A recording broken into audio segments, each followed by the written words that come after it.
Los saludamos, amigas y amigos de 15 UCR, este medio televisivo universitario que se paga con los impuestos que tributan los habitantes de este país, y en esta ocasión vamos a conversar sobre algo que también se pagó con los impuestos que tributan los habitantes de este país, que fue el Censo Nacional de Población y Vivienda de 2022, cuyos resultados se dieron a conocer en 2023. Lo menciono porque a ratos aparecen un poco los 2 años. Y tengo el placer de tener con nosotros a un colega mío que siempre los jóvenes son mejores que yo, esa parte es obvia, pero él además es mejor que yo porque él estudió estadística, tiene un posgrado en estadística, con lo cual, e incluso, pese a ser economista, da clases en la Escuela de Estadística. Por cierto, don Luis Rosero estudió originalmente economía en Ecuador, de manera que él es un economista que luego devino estadígrafo y demógrafo y otras cosas. Pero bueno, don Andrés Fernández, en el círculo de los colegas es famoso porque mostró algunas cosas que estaban presentes en la estimación de la pobreza, precisamente en un producto del INEC, pero no vamos a hablar de eso, vamos a hablar del censo. Tal vez empecemos por cuál es su lectura básica del esfuerzo del Censo Nacional. Claro que sí, don Juan, muchas gracias más bien por la invitación. Sí, el Censo de Población y Vivienda que se realizó en Costa Rica, hay que comenzar a analizarlo primero por un poco la perspectiva internacional de qué ha venido ocurriendo con otros censos, para tratar de dejar claro que algunas de las situaciones que se presentaron en la ejecución del censo el año anterior por parte del INEC ya se han presentado en otros países, y es una tendencia más bien que se está reforzando a nivel latinoamericano.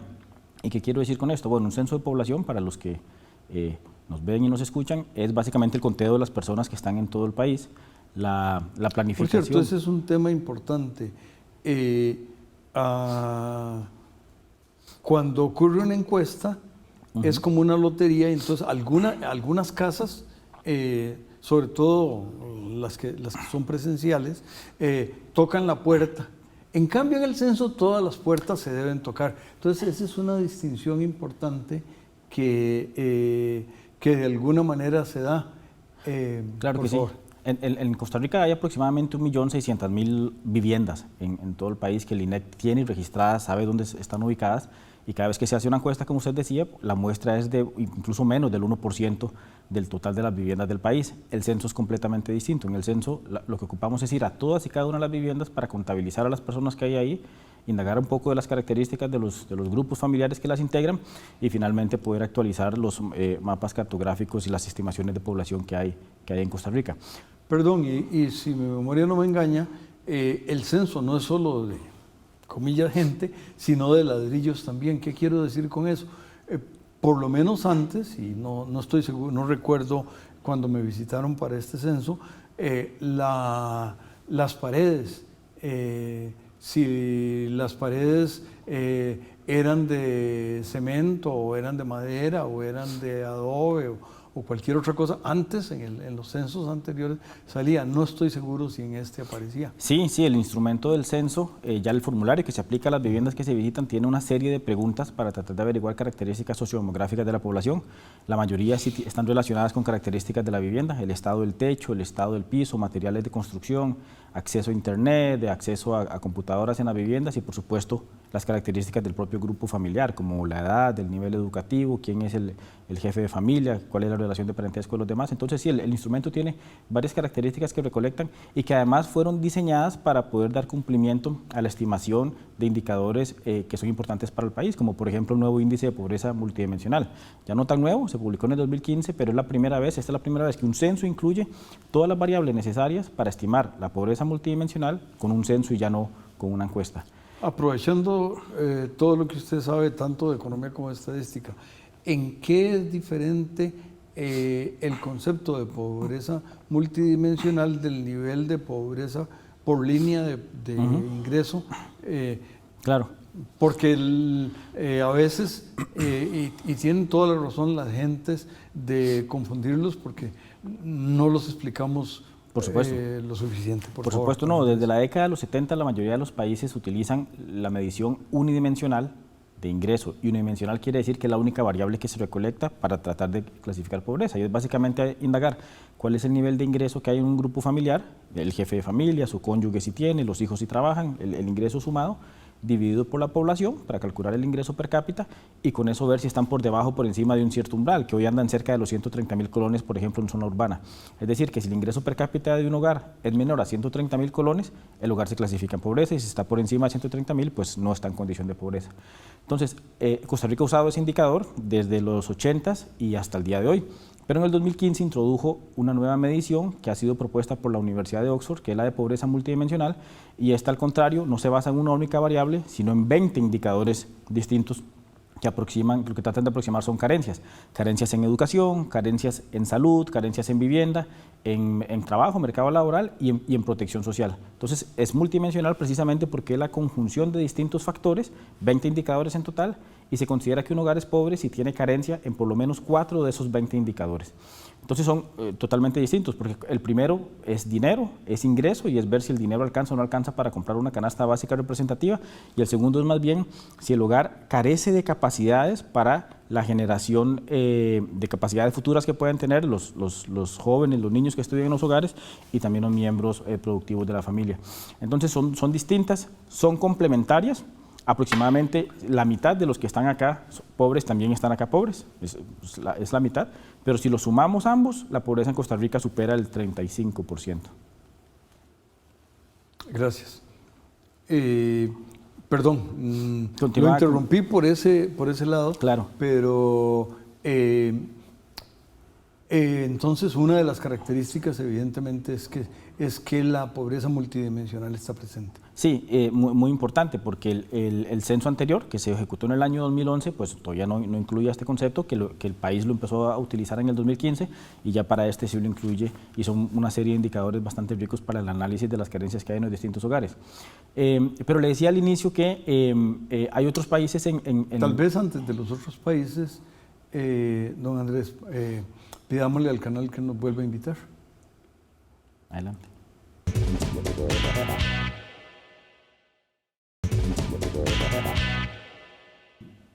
Podríamos, don Andrés, preguntar, tal vez para ir a un segmento distinto, ¿qué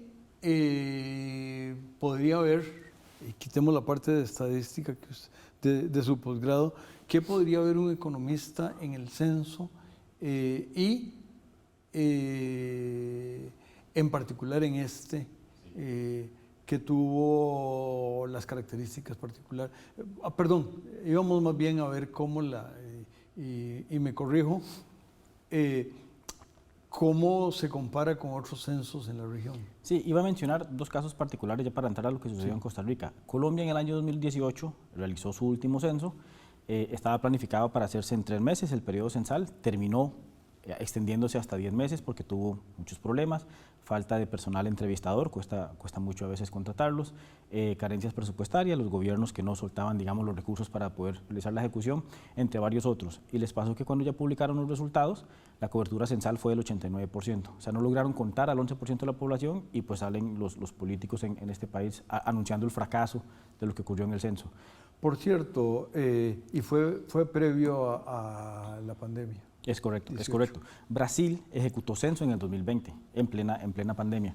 También estaba programado para hacerse en 2-3 meses, se extendió también a 10 y los problemas se repitieron exactamente los mismos y la cobertura censal pues también fue bastante baja y hay bastantes argumentaciones con respecto a si la calidad del censo es real o no, o sea, si deberíamos confiar o no, porque define, por ejemplo, escaños políticos en la Asamblea. Y esto como previo solo para indicar que en Costa Rica sucedió exactamente lo mismo, pero más grave. ¿Qué quiero decir con esto? Que el censo lo tuvimos que posponer varias veces, que estaba para realizarse en 2020, después lo pasamos a 2021, después finalizó en 2022. Una de las causas fue el tema del presupuesto y la regla fiscal. Retrasó el censo pues, bastantes meses la no exclusión del INEC, del operativo del censo de la regla fiscal.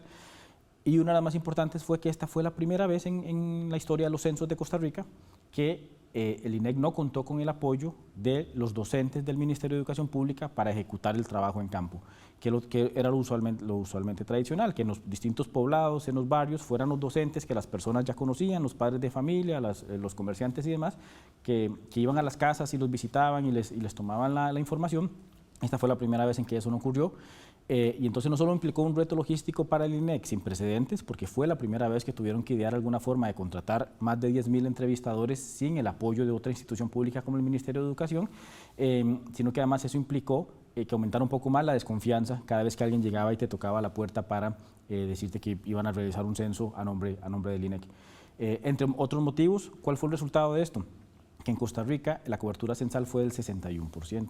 Es decir, no logramos contabilizar el 39% de la población por diversos motivos. Y son tres principales. Aproximadamente el 8% del todo no logró ser visitado. Es decir, los entrevistadores, hay casas a las que del todo no llegaron y por supuesto que ahí no íbamos a obtener información. Hay cerca de un 16-18% en que el entrevistador llegó a la casa, tocó a la puerta, pero nadie salió. Es decir, las personas no lograron atender o no lograron coordinar en tiempo con el INEC, los entrevistadores. Y finalmente hay otro grupo que el entrevistador llegó, tocó la puerta, la persona salió y le dijo, no estoy interesado, no quiero participar de esta recolección de información. Esas tres cosas en conjunto, en el último censo que teníamos del 2011, apenas si llegaron a sumar el 6% de pérdida de información censal. En este censo fue muy grave, representó el 39% de pérdida censal y eso es lo que hoy se está criticando, digamos, la capacidad de ejecución que tuvo el INEC, que bajó por mucho la cobertura censal, y esto lo que quiere decir es que si esperábamos contar con una base de datos con 1.600.000 de viviendas y más de 5 millones de habitantes, pues la base de datos resultante apenas si superó el 1.000.000 de viviendas y por lo tanto posiblemente no tenga tanta información tan rica como se esperaba de las distintas personas y sus características. Hay distintas explicaciones, por supuesto, que ofrece el INEC a cada una de estas particularidades que acabo de mencionar. Lo cierto es que fueron riesgos que se materializaron y que por lo tanto deben revisarse no solo de cara a la planificación del próximo censo, que esperemos sea en el año 2030, sino para tratar de ver con la información que sí se recolectó, que es baja en cobertura, qué se puede hacer. Es decir, ¿va a ser útil para el país o no va a ser útil? ¿Hay representatividad de las áreas más desfavorecidas, de los territorios más alejados como zonas costeras y fronterizas? ¿Qué tanto abarcó la cobertura a los territorios indígenas? Porque el censo sí es la única operación estadística que nos permite saber cómo está la población en los territorios indígenas de nuestro país. Y pues aún son preguntas que no tienen respuesta porque el INEC todavía se encuentra analizando minuciosamente la información para poco a poco irla liberando y que las personas, los usuarios y los investigadores pues podamos conocer cuál es la utilidad que le vamos a poder dar a la información, porque es muy importante aclarar que los datos que sí se recolectaron tienen la calidad técnica que siempre han tenido por parte del INEC. El problema es la representatividad que van a tener para distintos usos que se le dan en las instituciones públicas, en particular para diseño de política pública. ¿Hay algún patrón significativo, por ejemplo, las zonas menos favorecidas en términos de ingreso y otras cosas, o al revés, las áreas más favorecidas o alguna otra característica? Y nunca se me había ocurrido, pero si yo no entiendo mal, la población indígena en este país es como el 1% de la población, pero ahora, y creo que la mayor parte, o no sé qué parte, hablan también castellano, con lo cual lo que voy a decir no es problema, pero si alguien solamente ahora habla biribiri, hacer el censo podría ser un problema. Yo sé que usted no trabaja en el INEC, pero... Sí. No, vamos a ver, el INEGA hasta el momento no ha publicado datos de cobertura censal en distintos territorios, entonces no conocemos las diferencias que hay por niveles socioeconómicos, por territorios, pero es presumible que sí existan. ¿Por qué? Si la cobertura censal fue del 61% y el 70% de la población vive en el gran área metropolitana, sí podemos afirmar que hubo problemas de cobertura en todo el territorio nacional, es decir, los cantones de gran área metropolitana y los cantones que están fuera de la gran área metropolitana, y es presumible también poder afirmar que la problemática pudo haber sido más extendida en esos territorios. Si no le llegamos al 6-8% de las viviendas, es posible que sean las viviendas que se encuentren más alejadas en zonas costeras y fronterizas. No tenemos los datos todavía, estamos esperando que el INEGA los publique, pero pareciera que fue una situación a nivel país. Vamos a pedirle al canal que nos invite para el siguiente segmento. Regresamos.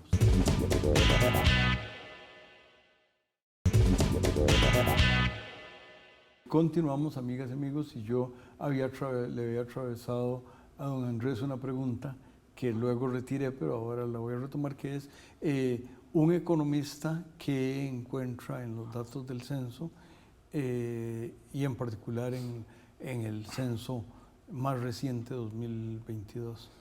El censo tiene información sumamente rica para realizar política pública, porque nos permite analizar una serie de variables que usualmente no es posible obtener de los registros administrativos de las instituciones, o al menos no de la forma tan integral como nos las ofrece el INEC. Voy a poner un ejemplo. Hoy en día sabemos que hay un porcentaje relativamente alto de personas que no tienen acceso a Internet en sus viviendas. Lo sabemos con las encuestas del INEC, sabemos que es más alto en la región Huetar y Brunca que en la central, pero ¿dónde están exactamente esas viviendas, esos hogares, para tratar de llevarle la solución? Es algo que no sabemos. Y es algo que solo una información como la que nos da el censo nos permitiría analizar ese grupo de conglomerados, esos barrios, esos territorios donde el acceso a Internet sigue siendo inexistente o con muy mala calidad, para el diseño de política pública que tiene que hacer el MISID en el Plan Nacional de Desarrollo de las Telecomunicaciones, por poner un ejemplo. El Ministerio de Educación sabe cuántas personas se matriculan en el sistema educativo, cuántos niños tienen preescolar, en primaria y en secundaria, y más o menos los puede contabilizar por cantón, pero no sabe realmente cómo está distribuida esa cobertura en la cercanía de las escuelas. ¿Qué quiero decir con esto? El censo nos permitiría saber, por ejemplo, si hay territorios poblados donde cada vez el bono demográfico se reduce más la población escolar, y que entonces ya una escuela ahí, digamos, estaría hasta cierto punto sobrando y los estudiantes podrían trasladarse por otros mecanismos a otro centro educativo que permita ahorrar costos. Es decir, información de este tipo, análisis de este tipo son los que la mayoría de economistas e investigadores pueden realizar para aportar en el diseño de políticas públicas, y que pues ahorita están entredichos si va a poder tener una alta capacidad el resultado que se derive de análisis de esta naturaleza por la falta de información que hay en la recolección de datos en algunos territorios. Habrá que ver de nuevo si por ejemplo el censo quedó muy bien recolectando información de calidad en la región central del país, pero tal vez no tan bien en las regiones un poco más alejadas. Todavía tenemos pendiente conocer ese tipo de detalles, pero la idea es que toda esta información sí pueda ser utilizada por los investigadores para diseñar, aportar en el diseño de política pública del país y mejorar la calidad de los servicios que se ofrecen en el sector público. Ustedes en época reciente ha trabajado, bueno, en época lejana trabajó el tema de pobreza y en época reciente ha trabajado el tema de competitividad. ¿Cuál de los dos podría enriquecerse más con los resultados del censo cuando estén disponibles? Ambos. Uno porque hoy, que es algo muy importante decir, el censo, los anteriores, el del 2011, el del 2000, incluso el del 84, era sumamente importante porque nos resolvía muchas carencias de información que hay en las instituciones públicas, que no tenían buenos registros administrativos. Para este censo 2022 la situación es distinta. En la última década las instituciones públicas del país han mejorado en mucho en la recolección de datos y la sistematización de datos de calidad. Y voy a mencionar 3 grandes bases de datos que hay en el país hoy. El EDUS de la Caja Costarricense del Seguro Social tiene información que antes solo la podíamos saber por el censo, pero hoy la podemos saber por la caja. Por cierto, el EDUS, para los que no lo saben, es uno en el teléfono celular, ingresa a esa aplicación y, por ejemplo, si yo ingresara, puedo saber que el 31 de agosto tengo una cita para un electrocardiograma en mi EVAIS. Correcto. y tiene el registro de los tratamientos que usted se ha hecho además en el pasado. Y las vacunas que exactamente. Entonces, algo que no teníamos en el censo anterior, hoy lo tenemos y entonces ya dependíamos menos del censo para temas de salud. Pasa lo mismo con educación. El Ministerio de Educación en el 2020, en plena pandemia, implementó lo que denomina la plataforma ministerial Saber, que por primera vez en el país tiene datos a nivel cedular de los estudiantes, a nivel individual. Entonces ya podemos tener esa trayectoria académica y de logros escolares que tienen los estudiantes, que antes solo lo sabíamos a través del censo. Por ejemplo, el porcentaje de adultos que terminaron la educación secundaria era algo que no sabíamos de otra forma. Y está el SINERUVE, el Sistema Nacional de Información y Registro Único de Beneficiarios del IMAS, que tiene ahora sí la integración completa de las bases de datos que ya mencioné y muchas otras que nos permiten caracterizar a la mayor parte de la población y las viviendas que hay en el país. Entonces, con esto lo que quiero decir es que el SINERUVE nos permite hoy saber temas de viviendas, de acceso a internet, de salud, de educación, de mercado laboral, que antes en el censo anterior hubiéramos dependido solo del censo para hacerlo, pero hoy tenemos una fuente secundaria como lo son estas otras bases de datos. Entonces, las limitaciones que vamos a encontrar los investigadores con la utilización del censo, dada la baja cobertura censal que tuvo, algunas van a poder ser solventadas con la transversalidad en el uso de información de otras bases de datos, habrán algunas que no, pero es posible que se puedan encontrar soluciones a través de procesos de estimación, de proyección, como los que hizo el INEC precisamente, ahora que nos presentó los resultados de las estimaciones de población del país, la actualización de las estimaciones, que por cierto baja la estimación de que éramos poco más de 5.200.000 habitantes a poco menos de 5.100.000. Y eso me parece muy importante porque había una frase de alguno de los censos, debe haber sido hace unas 3 décadas, que decía: ¿cuántos somos y qué tenemos? Con el censo lo sabremos. Bueno, en este caso, como Andrés nos ha dicho, ¿cuántos somos? Bueno, pues creíamos que éramos más y resulta que somos menos. Sí, y el efecto real de que las proyecciones de población se actualicen con la nueva estimación, sean a la baja, es que va a tener impacto, por ejemplo, en la distribución de diputaciones para la Asamblea Legislativa. Y ahí es donde empiezan un poco las discusiones ya más a nivel político, de si me gustó o no me gustó el resultado del censo, dado mis intereses a nivel político. Pero es importante tener presente que el INEC es un ente técnico, independiente del accionar del Poder Ejecutivo y de otros poderes del Estado, y por lo tanto la información que nos está dando es completamente veraz, ha sido comprobada y además trabajada en conjunto con otras instituciones como el Centro Centroamericano de Población, y que es algo que en un artículo reciente yo recomendé al INEC que hicieran, dado que hoy tienen muchas críticas y hay muchas balas apuntando hacia ellos.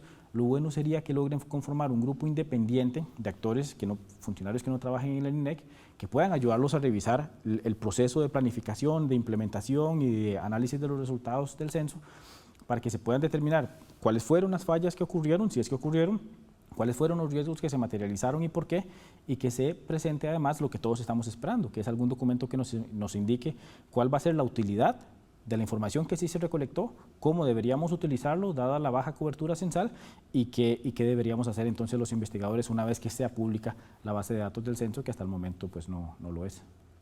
Es una idea muy buena.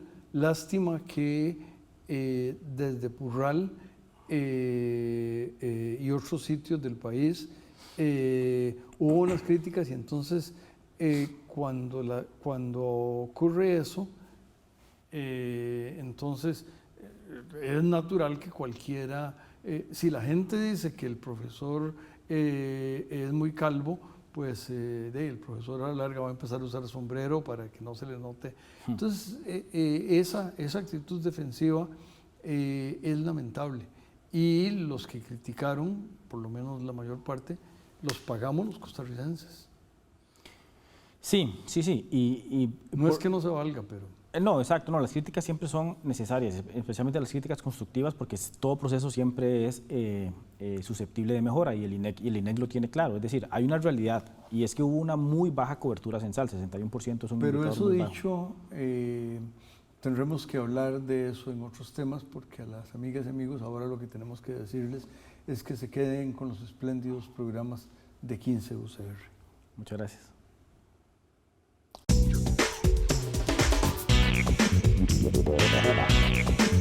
Thank you.